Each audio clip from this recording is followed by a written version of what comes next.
On on on, ठीक है, okay. तो कल हम लोग बात कर रहे थे पाठ्य योजना के बारे में।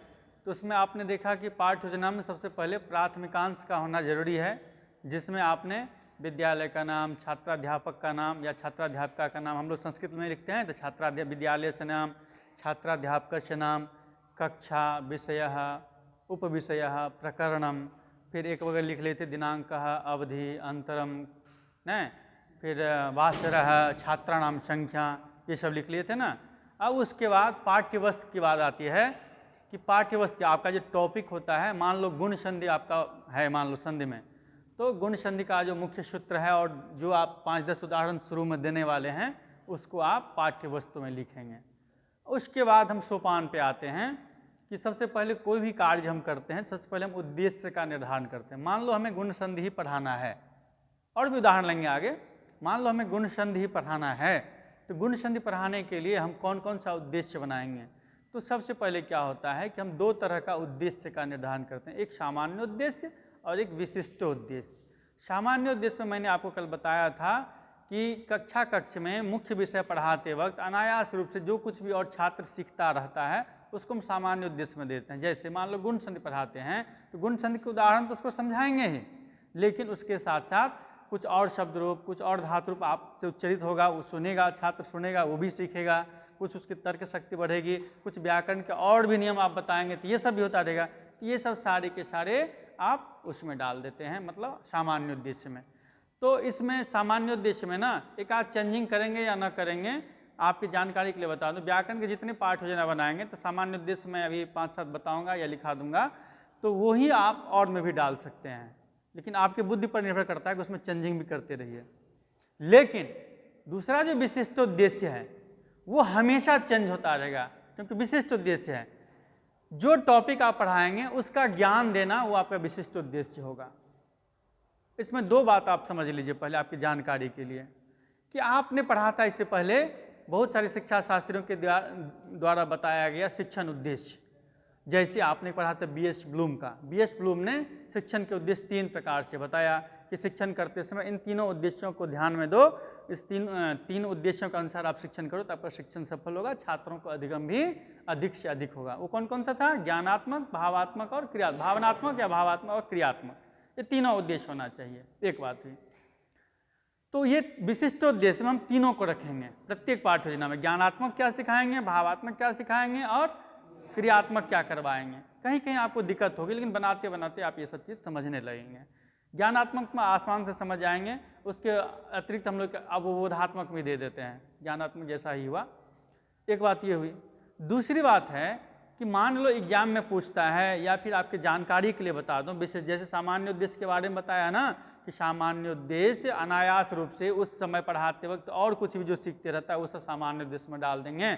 जैसे तर्क शक्ति का वर्धन होना, जैसे चिंतन शक्ति का विकास होना, जैसे शब्द रूप का विकास होना, शब्द रूप का वर्धन होना, धातु रूप सीखना, व्याकरण के और नियमों को जानना, अन्य नियमों को जानना। लेकिन विशिष्ट उद्देश्य क्या होगा कि जो आपका मुख्य विषय रहेगा। जैसे मान लो गुण संधि आप पढ़ा रहे हैं तो आपका विशिष्ट उद्देश्य बनेगा छात्रों को गुण संधि का ज्ञान देना। ठीक है, यह आपका विशिष्ट उद्देश्य बनेगा, एक पंक्ति में लिखना हो तो। ठीक है, छात्रों को गुण संधि का ज्ञान करवाना, ये विशिष्ट उद्देश्य आपका बन गया।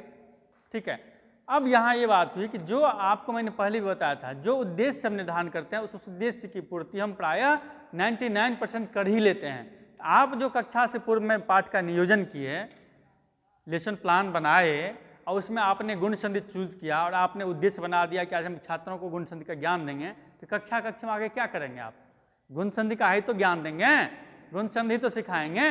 अर्थात जो आपने उद्देश्य बनाया उसकी पूर्ति आप कक्षा में किया ना।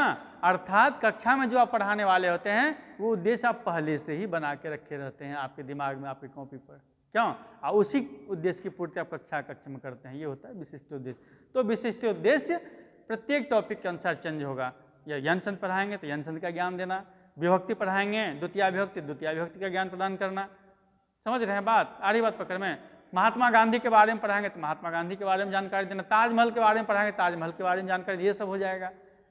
हाँ, क्या पूछ रहे? हाँ हाँ, लिखना होगा। कल तो बताया था कि बोर्ड पर क्या लिखेंगे, तभी आ रहा है, वहाँ भी आएंगे फिर से, इसलिए कल भी मैंने इंडिकेट किया था कि प्रकरण आपने बोर्ड पे क्या लिखना है, दिनांक, छात्राध्यापक या छात्राध्यापिका का नाम, कक्षा किस कक्षा में पढ़ा रहे हैं, विषय आपका क्या है, और प्रकरण, प्रकरण लिख के डैश देके आपको छोड़ देना है। जब प्रस्तावना कर लेंगे उद्देश्य कथन बोल देंगे कि आज हम लोग गुण संधि या यन संधि या महात्मा गांधी या वगैरह वगैरह जो भी पढ़ाना हो हम लोग पढ़ेंगे, इतना बोलने के बाद प्रकरण का नाम लिखना होता है। जैसे हम लोग तत्काल गुण संधि का उदाहरण लेके चल रहे हैं, मान लो आपका टॉपिक है गुण संधि, ठीक है, तो गुण संधि का लेके चल रहे हैं तो वहाँ प्रकरण में प्रस्तावना कर लेंगे, तब उद्देश्य कथन बोलेंगे कि आज हम लोग गुण संधि के बारे में विस्तृत रूप से चर्चा करेंगे, इतना बोलने के बाद तब लिखेंगे प्रकरण का नाम, तब प्रस्तुतिकरण होगा और आगे का कार्य होगा। ठीक है, ये हुई सामान्य उद्देश्य की बात और विशिष्ट उद्देश्य की बात। इस दोनों को आप लिख भी सकते हो, ठीक है, केवल मैं यहाँ सोपान लिख रहा हूँ, आपको अभी लिखा दूंगा या बाद में लिखना चाहो तो मैं सामान्य उद्देश्य बता दूंगा, फिर एक बता के भी दिखाऊंगा कि कैसे आप डिसाइड करते हो। तो प्राथमिकांश के बाद पाठ्यांश, पाठ्यांश लिखने के बाद लेसन प्लान में आप क्या सोपान की प्रारंभ हो जाती है। सबसे पहले सामान्योद्देश्य आप लिखते हैं, सामान्योद्देश्यान, सामान्योद्देश्यान, ये 1 2 3 4 5 5 6 7 तक आप बना सकते हैं इसको। ठीक है, दूसरे नंबर पर आ जाइए, अभी दिखा देते हैं। दूसरा नंबर आपको क्या बताया मैं, विशिष्टोद्देश्यान। अब देखो बहुवचन में विशिष्टोद्देश्यान, तो आपको क्या बताया, ज्ञानात्मक, भावात्मक, क्रियात्मक ना, जैसे क ज्ञानात्मकम, दूसरा एक अवबोधात्मक लिख लीजिए, अवबोधात्मकम,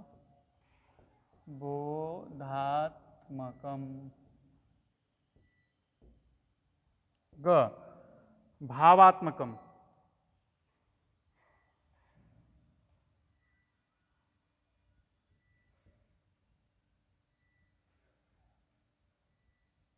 एक कौशलात्मक भी लिख सकते हैं आप।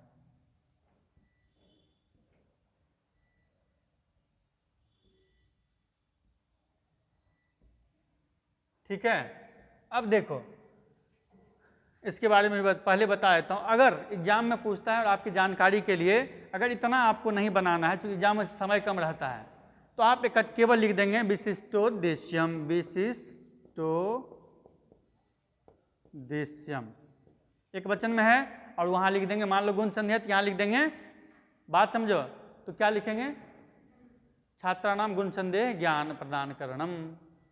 ठीक है, इतना लिख करके आप काम, छात्रों को गुण संधि का ज्ञान देना। ठीक है, ये आपका मुख्य उद्देश्य हो गया, उसी की आप पूर्ति करेंगे।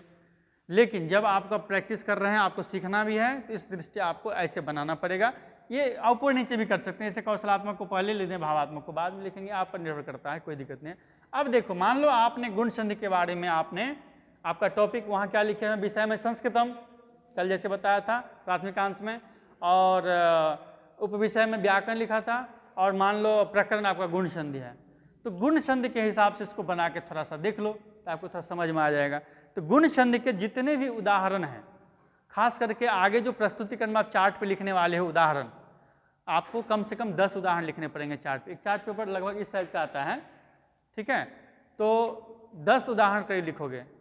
ये नहीं कि बड़ा बड़ा अक्षर में 5-7 उदाहरण दे दो, भर दो, उससे नहीं काम चलेगा, क्योंकि उदाहरण से आपको आगमन निगमन बताया हूँ ना, आगमन से निगमन क्यों जाना है, तो आगमन में अधिक से अधिक उदाहरण देंगे तब ना उसको समझ में आएगा। और ऐसा नहीं कि 15-20 उदाहरण उसी में भर दो, ताकि छोटा छोटा लिखोगे तो पीछे वाले को दिखाई नहीं देगा, फिर तो वो भी काम नहीं चलेगा। ठीक है, तो आप लगभग 10 उदाहरण दोगे तो अच्छा रहता है, अच्छी लेखनी करके, और इसी प्रकार से आप वहाँ पे मतलब न छोटा हो न बड़ा हो, ऐसा लिखोगे ताकि आगे वाले तो देखे, पीछे वाला भी देख सके उदाहरण।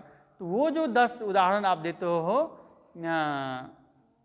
प्रस्तुतिकरण के समय चार्ट के माध्यम से, तो उसी को यहाँ दर्शा दो ना। जैसे 1-2 उदाहरण बताओ आप गुण संधि का। हाँ, जैसे नरेंद्र, महेश, नरेंद्र, केवल मैं उदाहरण बता रहा हूँ, बहुत नहीं लिखूंगा अभी। नरेंद्र, महेशः, गणेशः, यही सब उदाहरण होगा ना। महेशः, गणेशः, इसको क्या करना है,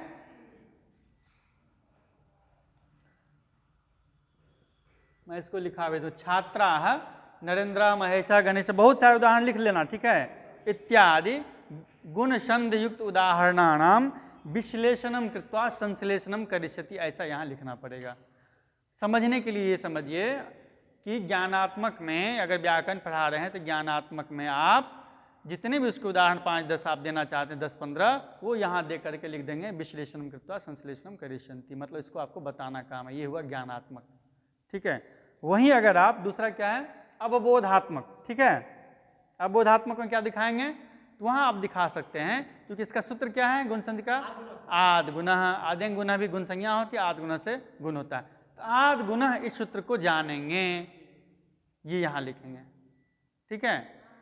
हाँ, आद गुणः को छात्र जानेंगे, इसके अर्थ को जानेंगे, ऐसा कर देंगे, ठीक है। उसके बाद क्या लिखा है, कौशला भावात्मक, भावात्मक में निकालने में थोड़ा सा दिक्कत होता है, ठीक है। तो उसमें हम लोग क्या करते हैं, इसमें भी 2-3 पार्ट कर देते हैं। एक लिख देते हैं अभिरुच्यात्मक, अभिप्रेरणात्मक और अभिवृत्त्यात्मक, उसको हम आपको लिखा देते हैं 1-2 उदाहरण इसी माध्यम से दिखा करके। और कौशलात्मक में, यहाँ कौशलात्मक निकालना बड़ा मुश्किल हो जाता है व्याकरण में, खास करके कुछ टॉपिक ऐसे हैं जैसे साइंस वगैरह का, उसमें तो आप फटाफट निकाल लीजिए कि हम ये क्रियान्वयन करवाएंगे, क्रियात्मक जैसा, क्रियात्मक कौशलात्मक लिख दिया, ठीक है। लेकिन इसमें थोड़ा सा आपको डिफिकल्ट हो जाएगा।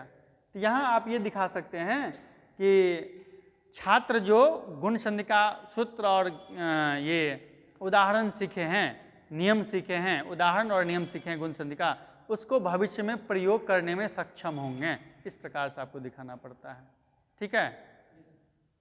इस 2-3 बात को मैं फिर से समझा करके आपको लिखा देता हूँ ताकि आपको दिक्कत ना हो। तो सामान्य उद्देश्य और विशिष्ट उद्देश्य की मैंने बात किया। अब अगली बात होती है विशिष्टोद्देश्य के बाद आप कर लो सहायक उपकरण की बात। सहायकोपकरणानि, सहायक उपकरणानि। अब इसका मतलब ये होता है कि आप जो बच्चों को पढ़ाएंगे जो टॉपिक, जैसे मान लो यहाँ गुण संधि है, तो इसमें सहायक उपकरण क्या क्या लेंगे। जैसे आपको एक ब्लैक बोर्ड तो चाहिए ही, तो यहाँ लिखेंगे ब्लैक बोर्ड, अर्थात श्याम पट्ट, तो यहाँ लिखेंगे श्याम पट्ट या श्वेत पट्ट, ये श्वेत पट्ट है तो श्वेत पट्ट। विद्यालय में जो रहेगा उस हिसाब से। अगर आप उस पर क्या बोलते हैं, स्मार्ट क्लास में पढ़ा रहे हैं या उस तरह के बोर्ड पे या ओवरहेड प्रोजेक्टर का यूज़ कर रहे हैं तो वो सभी आप लिखेंगे। लेकिन मुख्यतया श्याम पट्ट या श्वेत पट्ट रहता है, वो लेंगे आप। फिर अगर ये है तो लेखनी भी चाहिए।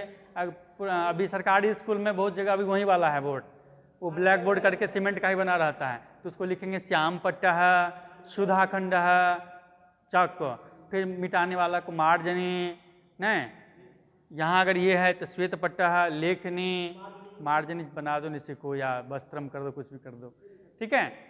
और क्या क्या लिखेंगे, जैसे आपको ज़रूरत पड़ेगा उसमें चार्ट बनाने की, क्योंकि जब भी व्याकरण का पढ़ाएंगे ना तो ये ध्यान देना, जब भी व्याकरण का कोई टॉपिक लेना तो आगे जो प्रस्तुतिकरण आने वाला है, तो प्रस्तुतिकरण के जो सोपान है उस समय आपको छात्रों को उस चार्ट पर उसका उदाहरण लिख करके प्रस्तुत करना पड़ेगा। मतलब गुण संधि है ना, तो गुण संधि के अभी बताया ना कि 10 उदाहरण के आसपास आप 10-12 के आसपास आप उदाहरण लिखे रहेंगे और उसको यहाँ उस बगल में चिपकाएंगे। यहाँ तो आपका इंट्रोडक्शन रहेगा, यहाँ बीच में खाली रखोगे समझाने के लिए, क्योंकि आगे स्पष्टीकरण करना है, कक्षा कार्य करना है, सब कुछ करना है, तो उधर वो चार्ट चिपकाओगे।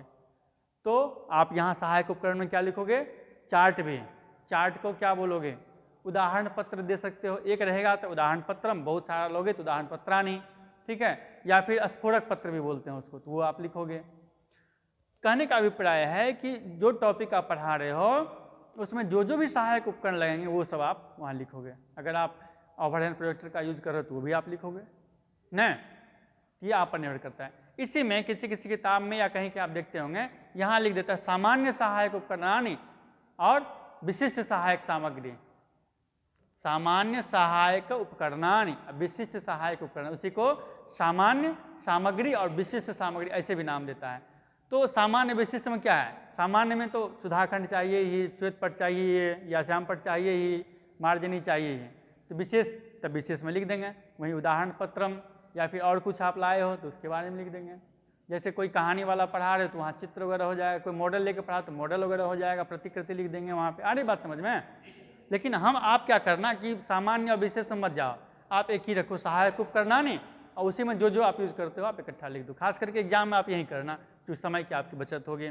ठीक है, उसके बाद बारी आती है पूर्व ज्ञानम। पूर्व ज्ञानम, देखो पूर्व ज्ञानम से यहाँ क्या अभिप्राय है।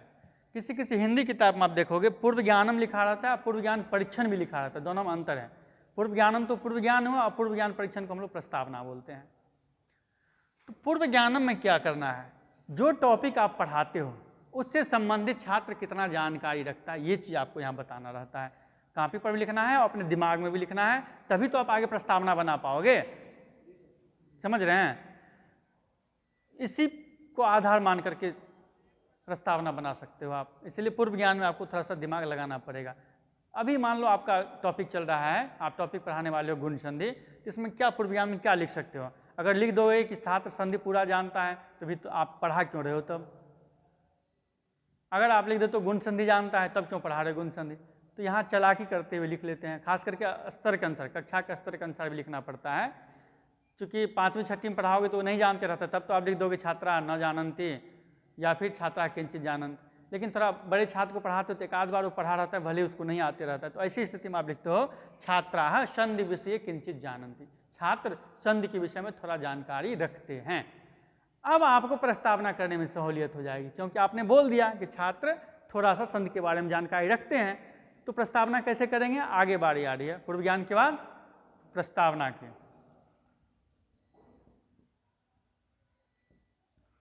प्रस्तावना, इसी को पूर्व ज्ञान परीक्षण बोलते हैं। ठीक है, ये आई बात समझ में? मतलब छात्र आप जो टॉपिक पढ़ाने वाले हो उससे संबंधित कितना जानकारी रखता है, पूरा तो नहीं रखता है, इसीलिए तो आप पढ़ाने वाले हो ना। अब इसी को आधार मान करके आपने एक शिक्षण सूत्र पढ़ा था, ज्ञातात अज्ञातम प्रति, ज्ञात से अज्ञात की ओर, छात्र जो जानता है उससे नहीं जानने की ओर।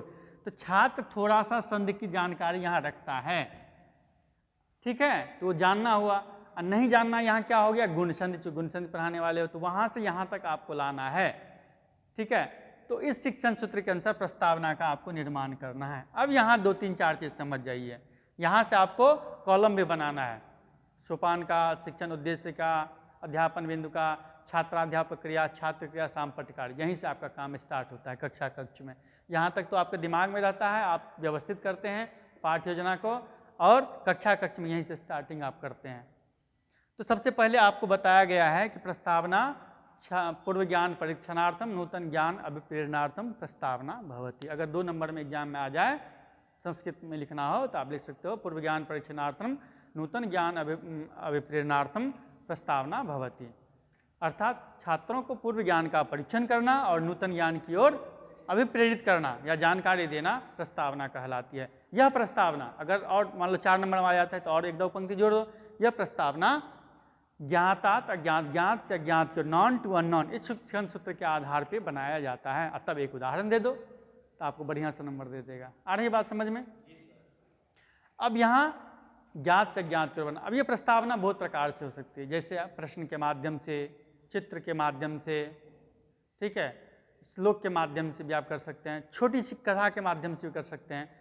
व्याकरण में तो उतना उपयोगी नहीं होगा, जैसे कथा पढ़ाना है तो छोटी सी कथा, क्योंकि इसका ये नहीं कि आधा घंटा तक कथा सुनाते रह जाओ, 1 मिनट से 3 मिनट तक का, 1 मिनट में नहीं हो पाता है, 2-3 मिनट तक का, ज़्यादा से ज़्यादा 4 मिनट तक आप ले लो, वैसे 3 मिनट तक आप ले सकते हो प्रस्तावना की कोई कथा, तो वैसे नहीं हो पाएगी। इसीलिए सहूलियत का, या फिर चित्र दिखा करके कोई आप कहानी पढ़ा रहे हो तो चित्र के माध्यम से प्रस्तावना कर सकते हो। लेकिन व्याकरण में सब उतना सूटेबल नहीं होता है। व्याकरण में लोग को सूटेबल लगता है प्रश्न के माध्यम से लोग करते हैं, और दूसरे कहानी कथा सब में प्रश्न के माध्यम से सहूलियत मिलता है तो वही लोग अपना लेते हैं। तो तात्काल एक हम लोग भी प्रस्तावना को देख लेते हैं प्रश्न के माध्यम से। आपका टॉपिक क्या है? गुण संधि मान लो, विषय है संस्कृत, उपविषय है व्याकरण, और टॉपिक है, प्रकरण है गुण संधि। अब यहाँ हमने लिख दिया कि छात्राः संधि विषय किंचित जानन, छात्र संधि के बारे में थोड़ा सा जानकारी रखते हैं। आइए आ रही बात समझ में। अब हम क्या करेंगे, इसको दो चार प्रकार से प्रश्न के माध्यम से हम बता सकते हैं। जैसे हम पूछ सकते हैं कक्षा में जाकर कति संधयः भवन्ति, या संधि का परिभाषा पूछ सकते हैं, या यहाँ से स्टार्ट कर सकते हैं कति संधयः भवन्ति, कितने संधि होते हैं, तो वो बताएगा। क्या बताएगा, वो आपकी कॉपी पर पहले भी लिखा रहेगा। कक्ष में अगर आता रहेगा उसको तो बताता है बेसिकली 3, या फिर कोई 2 बताएगा, कोई 1 बताएगा, कोई 5 बताएगा, कोई 9 कुछ भी बता सकता है, नहीं आते रहेगा तो कुछ बता सकता है, तो कुछ तो बताएगा।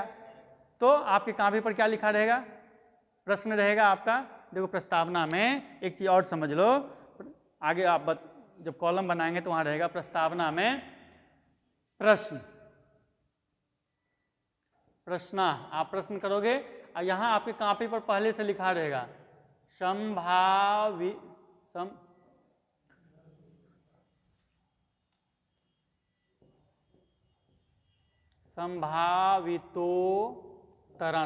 उत्तराणि।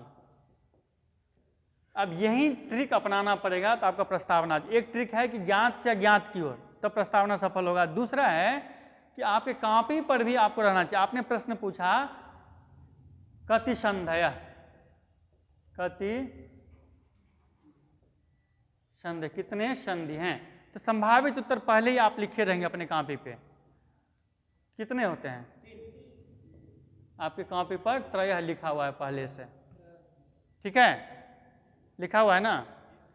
तो ये लिखा हुआ है, भले ही 2 दे 3 दे, कोई तो 3 बोलेगा। अब अगर 3 बोल दिया तो आपका ये भी ज्ञात हो गया उसके लिए, इसका मतलब वो जानता है, ज्ञात से ज्ञात को ले जाना है ना, तो इसका मतलब वो जान रहा है। तो हमें पूछने का अधिकार है कौन कौन से, तो पूछ देंगे के चते, के चते, वो कौन कौन से हैं, तो बताएगा। कौन कौन सा बताएगा, स्वर व्यंजन, आप वहाँ बढ़िया से लिख लेना, स्वर संधि व्यंजन संधि विसर्गश्च, ठीक है, विसर्ग संधिश्च, ये बताएगा। आपकी कॉपी पर संभावित उत्तर में पहले ही लिखा रहेगा। अब देखो बता रहा है स्वर व्यंजन विसर्ग, तो आपको गुण संधि पढ़ाना है ना, तो आप स्वर की ओर भागेंगे ना, इसका मतलब जान रहा है, तो आप आ जाइए स्वर की ओर। पूछ दीजिए स्वर संधि कति विधा, यहीं पर स्वर संधि, इसमें स्वर जोड़ लो, स्वर संधि कति विधा, ये प्रश्न कर लो। फिर संभावित उत्तर लिखो, यहाँ पे कितना है स्वर संधि, बेसिकली 9 10 तक 5 बताते हैं, हालांकि 8 है वो भी पढ़ाते हैं, लेकिन बच्चे की जानकारी रहता है 5 है कि दीर्घ गुण वृद्धि है नयाद, वैसे पररूप पूर्वरूप प्रकृति भाव ये सब भी है। तो आप उसको पूरी जानकारी देने चाहते हो तो संभावित उत्तर में 8 लिख लो। बाकी वो उसमें थोड़ा सा कंट्राडिक्शन होता है, तो बच्चे को यही पता रहता है, यही बताया जाता है 10 तक कि ये स्वर संधि ये 5 हैं, दीर्घ गुण वृद्धि है नयाद, और ये भी ये जो 3 है ये भी स्वर संधि में आते हैं, प्रकृति भाव, पररूप, अपूर्व रूप। तो मान लो आप 5 ही लिख दो, तो यहाँ पंच लिख लो, संभावित उत्तर लिखा रहना चाहिए। अब पूछ लो, जब पंच बता रहा है तो पूछ लो आप के चते, फिर से के चते, तो बताएगा, क्या बताएगा, दीर्घ गुण वृद्धि यन आदि वगैरह वगैरह। अब आपको गुण की ओर आना है ना, आप पूछ लो गुण संधि विषये भवन्तः किम जानन्ति, गुण संधि के बारे में आप क्या जानते हैं। वो नहीं जान रहा, इसीलिए आप पढ़ाने आए हो ना, तो बच्चा नहीं बता पाएगा। अगर कुछ बताता है, बाई चांस कहीं कुछ पढ़ा हो पहले से, तो कुछ बताएगा, नहीं बताएगा। ऐसी स्थिति में चूंकि आप तो नहीं जानता इसलिए पढ़ाने जा रहे हो, तो आप पूछ रहे हो गुण संधि विषय भवन्तः किम जानन्ति, ऐसा प्रश्न करके गुण संधि विषये भवन्तः किम जानन्ति, जानन्ति ऐसा करके यहाँ लिखना है समस्यात्मकोऽयं प्रश्न, समस्यात्मकोऽयं प्रश्न, मतलब अंतिम प्रश्न जहाँ वो फंसता है वहाँ आपको संभावित उत्तर के सामने अपने कॉपी पर लिखा होना चाहिए समस्यात्मकोऽयं प्रश्न, ठीक है। अब यहाँ 2 बात आती है कि अगर आपने पूछा इसके बाद कि गुण संधि विषये भवन्तः किम जानन्ति, राइटिंग पे उतना मत जाओ, मेरी आवाज़ जा रही है ना, समझ रहे हो ना, तो उस पर रहो।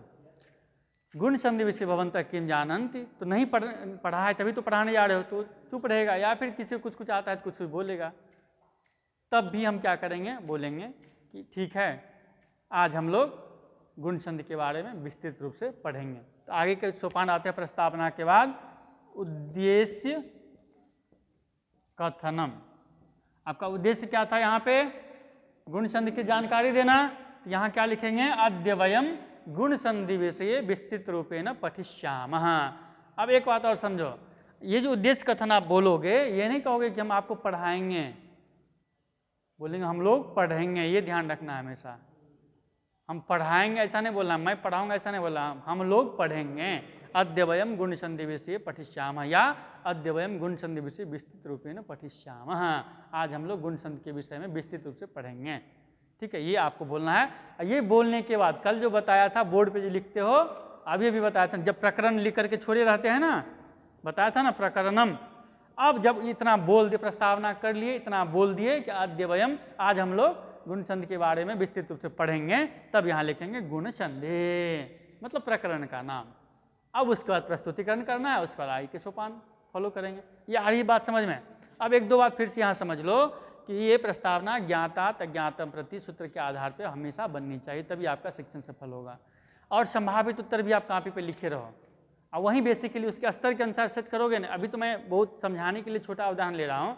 विभक्ति में चले जाओ, समास में चले जाओ, 9-10 के स्तर के पढ़ाओगे तो उसमें और भी कुछ चैप्टर है, उसमें चले जाओ, खास करके विभक्ति समास वगैरह रहता है, तो उसमें जाओगे तो थोड़ा स्टैंडर्ड आपको बढ़ाना पड़ेगा। ये मैं आप समझ जाओ, इसलिए आप जान रहे हो इस बात को, तो इस टॉपिक को गुण संधि के बारे में, इसलिए मैंने उदाहरण लिया कि आप फटाफट पकड़ लो बात को। तो आप इसको चेंजिंग करते रहो, दूसरे तरीका भी अपना सकते हो। आप कोई उदाहरण ले सकते हो, एक वाक्य लिख देना गुण संधि का, उसको पूछ सकते हो कि इसमें कौन सी संधि है, इसका पहले संधि विच्छेद करवा लो, फिर संधि विच्छेद करेगा तो इसमें कौन कौन से वर्ण मिला है बता लो। ऐसे करते हुए भी आप ले जा सकते हो। कई किताब वगैरह में आप देखोगे इस प्रकार से, किताब भी आप देख सकते हो, पाठ्य योजना की किताब मिले। हाँ, अब यहाँ आया ना, रुक जाइए, देखिए पहला क्वेश्चन आया, संभावित उत्तर आया। संभावित उत्तर के आधार पे ही दूसरा क्वेश्चन डालिए। ये नहीं कि एक बार पूछे कुछ, उसका उत्तर कुछ आया फिर ट्रैक चेंज कर दीजिए, वो नहीं, ट्रैक चेंज नहीं करना है। जो संभावित उत्तर आएगा, ये प्रश्न किए संभावित उत्तर, संभावित उत्तर के आधार पर दूसरा प्रश्न, फिर दूसरा प्रश्न का जो संभावित उत्तर आया उसके अनुसार तीसरा प्रश्न, संभावित उत्तर के अनुसार फिर इस प्रश्न के अनुसार जो संभावित उत्तर आया उसके अनुसार अगला प्रश्न। ऐसे करते करते आप जब समस्यात्मक तक जाएंगे तो यहाँ क्या आया, केचते, कौन कौन से गुण संधि, स्वर संधि, आपको पढ़ाना है गुण संधि, तो आप पूछ देंगे गुण संधि के बारे में आप क्या जानते हैं, गुण संधि विषय भवन्तः किम जानन्ति, गुण संधि के बारे में आप क्या जानते हैं। छात्र ऐसा पूछेंगे, तो चूंकि हमको गुण संधि पढ़ाना है इसलिए हम कॉपी पर पहले से लिखे रहते हैं समस्यात्मक कोई हम प्रश्न, और वो नहीं जानता है इसलिए वो बताएगा भी नहीं, तो हम पढ़ाएंगे, तब हम बोलेंगे उद्देश्य कथन आज हम लोग गुण संधि के बारे में विस्तृत रूप से पढ़ेंगे, तब पढ़ाना प्रारंभ करेंगे, अर्थात प्रस्तुतिकरण इसके बाद करेंगे। आ रही बात समझ में? और कुछ पूछना था आपको? हाँ, ये प्रश्न के माध्यम से हुआ। यही बेसिकली सबको हल्का लगता है तो लोग यही बनाते हैं अधिकतर। वैसे चित्र, कथा, अभिनय करके भी आप कुछ निकलवा सकते हो, मूक प्रदर्शन करके कुछ निकलवा सकते हो, ये सभी बहुत सारे तरीके हैं, और भी इसके बारे में बताएंगे, जानेंगे आप लोग। तो इतना तो समझ गए।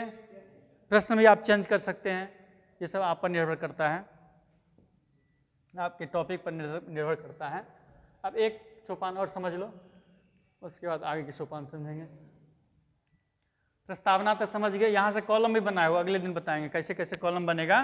प्रस्तावना बाद क्या लिखा था आपने, उद्देश्य कथन ना, उद्देश्य कथनम, ये हो गया। अब आती है बारी प्रस्तुतिकरण की। प्रस्तुतिकरणम, अब प्रस्तुति, ये व्याकरण है तो पहले ही मैंने बताया व्याकरण में प्रस्तुतिकरण कैसे करेंगे, उदाहरण के माध्यम से।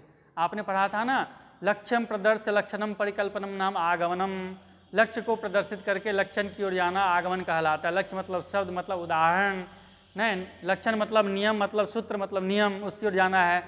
तो आप छोटे कक्षा को पढ़ाओगे तो उदाहरण देना पड़ेगा, उदाहरण से नियम की ओर जाओगे। आगमन निगमन विधि के माध्यम से आप ये प्रस्तावना बना रहे हो, ये जो सोपान आपको लिखाया जा रहा है, बताया जा रहा है, ये आगमन निगमन का मिश्रित रूप है इसके माध्यम से।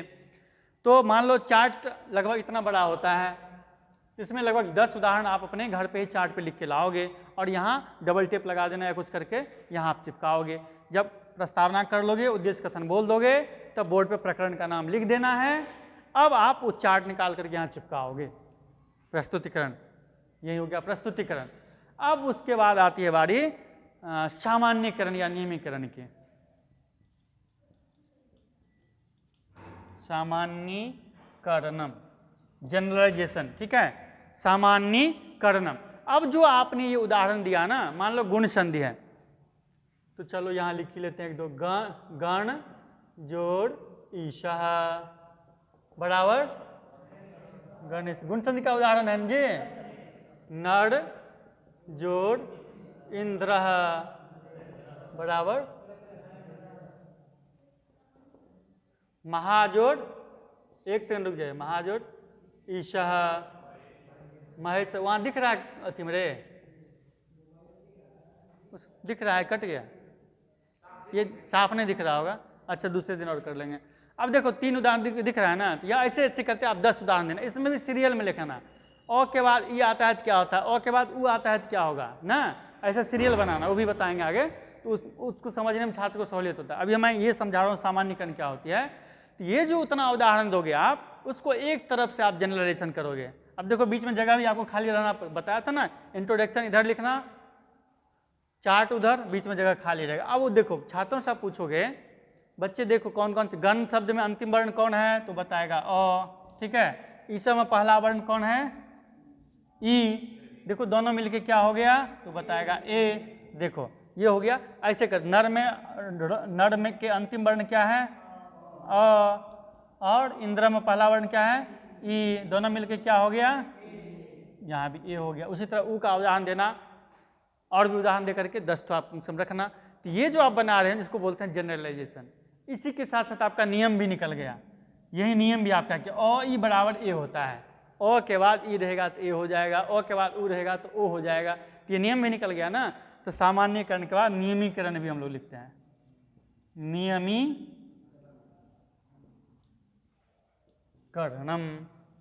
क्या, नियमीकरणम। तो सामान्यीकरण में ये दिखा देते हैं, वहाँ जो आप लिखे रहेंगे उदाहरण का जो करवाएंगे बोर्ड पे काम, वो सामान्यीकरण में टोटल यहाँ लिखा रहेगा। तो वो तो प्रस्तुतिकरण के सामने रहेगा। कॉपी पर प्रस्तुतिकरण के सामने आप लिखोगे, कॉलम में आपको लिखाया जाएगा छात्राध्यापक क्रिया, छात्र क्रिया और श्यामपट्ट कार्य, तो उस कॉलम में आप लिखोगे। अभी बताते हैं अगली क्लास में। और नियमीकरण में ये नियम लिखोगे, तो उसको नियम में वाक्य में बना दोगे। जैसे सहचर वगैरह में लिखा रहता है, ओ आ के बाद यदि ई ह्रस्व दीर्घ आवे तो ए हो जाएगा, और आ के बाद ऊ आवे तो ओ हो जाएगा। तो ऐसे करके नियमीकरण बना देना, ठीक है। उसके बाद सूत्र निरूपणम, इसको मिटा दें। उसके बाद सूत्र निरूपणम, पहले सूत्र नहीं बताना है, नहीं तो कंफ्यूज करे। सूत्र निरूपणम, सूत्र निरूपणम, सूत्र बताना। अब इसके गुण संधि के कौन सा सूत्र हैं, तो दोनों पकड़, आद गुना है, पहले गुण समझाओ, अध्यंग गुना, और फिर आद गुना, इसको यहाँ समझाना है बोर्ड के माध्यम से। कॉपी पर आपको पहले लिखा रहेगा, यहाँ बोर्ड के माध्यम से कक्षा कक्ष में समझाना है। सूत्र निरूपण के बाद स्पष्टीकरण हम लोग लिखते हैं, स्पष्टीकरणम। अब यहाँ आपने जो देखो, यहाँ ध्यान दो, प्रस्तुतिकरण में जो उदाहरण दिया और उसको नियम बना दिया कि अ के बाद ये आएगा तो ये होगा। फिर उसका सूत्र भी दिया कि देखो अवर्ण से अच पड़े रहते गुण, क्या क्या है, अध्यंग गुण है ना, आद गुण। अवर्ण से अच पड़े रहते, अच में लेकिन 3 आता है ना, हाँ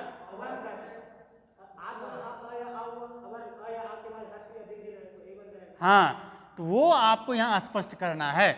जो आपने जो उदाहरण दिया और समझाया, और आपने जो सूत्र दिया, उसके लिए अलग से यहाँ पे आपको 2, 4, 5 उदाहरण लेकर के कक्षा कक्ष में समझाना होगा। देखो आपको जो पहले उदाहरण दिया, इसमें जो ये नियम निकला सो, ये सूत्र क्या कह रहा है सूत्र निरूपण में, देखो वही चीज़ यहाँ हो रहा है ना, उसी तरह का उदाहरण आप दोगे, कुछ अलग उदाहरण। यहाँ 10 उदाहरण दे तो 5 उदाहरण इसके लिए भी आप रखना, कम से कम वो 5 उदाहरण यहाँ देना, उसको समझाना कि देखो आपका जो नियम आया, आपका जो सूत्र कहा, देखो यहाँ भी फॉलो हो रहा है ना, उसको आपको समझाएं। उसको बोलते हैं स्पष्टीकरण।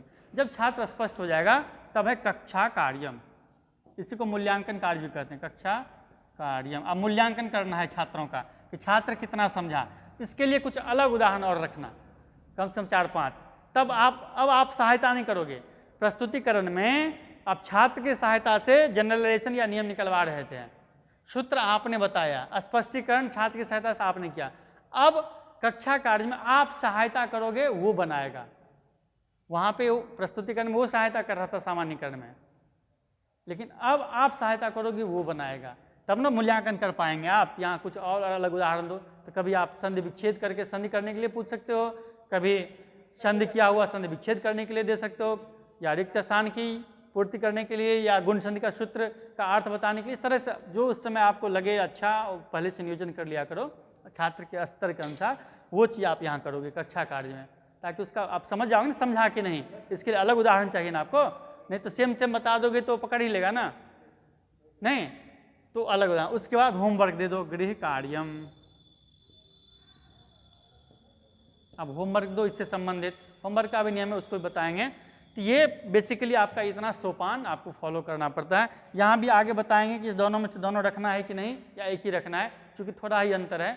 सामान्यकरण में नियम आ ही गया तो नियमीकरण हो ही गया, तो इसको हटा भी सकते हैं, लेकिन हम लोग वाक्य में इसको बना देते हैं, ठीक है। तो ये आपका सोपान है। आगे क्लास में हम कॉलम में बांट के बताएंगे कि कौन कौन सा कॉलम होना चाहिए, किस कॉलम में किस सोपान के सामने आप कॉपी पर क्या लिखोगे, कक्षा कक्ष में क्या कार्य करोगे। अगली क्लास में हम लोग बात करेंगे, ठीक है। अभी इतना जो पढ़े हैं उतना तो समझ में आया या नहीं, ठीक है। इससे संबंधित कुछ प्रश्न होते, हाँ, तो छात्र की सहायता से बताएंगे। जैसे आपने पहला उदाहरण दिया गणेश है, तो आप छात्र की सहायता लेंगे ना कि बच्चों बताओ गण में अंतिम वर्ण कौन है, बोलेगा, और ईशा में पहला वर्ण कौन है, तो ई, दोनों मिलकर देखो क्या हो गया ए, तो छात्र की सहायता ले रहे हैं ना, तो ऐसे बताएंगे जितना भी उदाहरण रहेगा। इसीलिए मैं बता रहा हूँ, यहाँ नियम आ ही गया तो एक ही हुआ, लेकिन हम लोग क्या करते हैं सामान्यकरण में ये चीज़ डालेंगे कॉपी पर, कक्षा कक्ष में भी करेंगे, और नियमीकरण में क्या वाक्य के माध्यम से जो बनाते हैं, जैसे सहचर्य में लिखा रहता है, और आ के बाद ई आवे तो ए हो जाए, और आ के बाद ओ आवे तो ओ हो जाए, तो ये यहाँ लिख देंगे। हाँ,